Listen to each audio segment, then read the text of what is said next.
ఇలాంటి రోజు వస్తుందని ఊహించలేదండి. నిజంగా మీడియా మిత్రులకి, ముఖ్యంగా ఇద్దరు అన్నలకి నా క్షమాపణలు. మా నాన్న తరఫున, మా అన్న తరఫున నేను సారీ అడుగుతున్నాను. నేను నీ తమ్ముడు అనుకోండి, మీ వాడిని అనుకోండి, మీకు నీ తోడుంటాను. మీకు ఏదున్నా నాకు ఫోన్ చేసేవి, నేను ఎప్పుడు ఒక్క కాల్ దూరంలోనే ఉంటాను. I will always be there to support you and your family.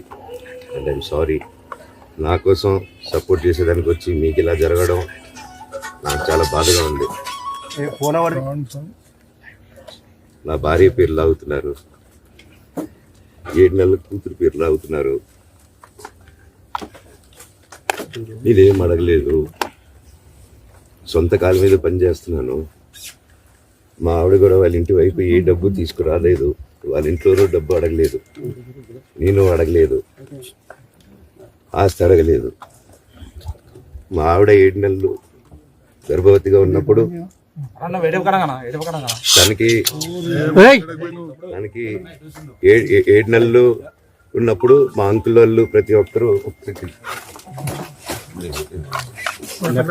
7 నెలలు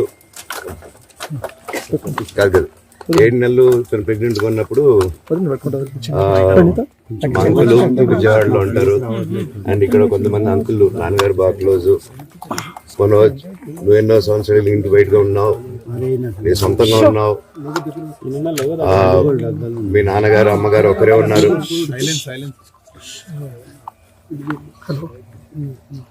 మీ నాన్నగారు అమ్మగారు ఒకరే ఉన్నారు. మీ అన్నయ్య ఏమో దుబాయ్కి షిఫ్ట్ అయిపోయాడు ఫ్యామిలీతో.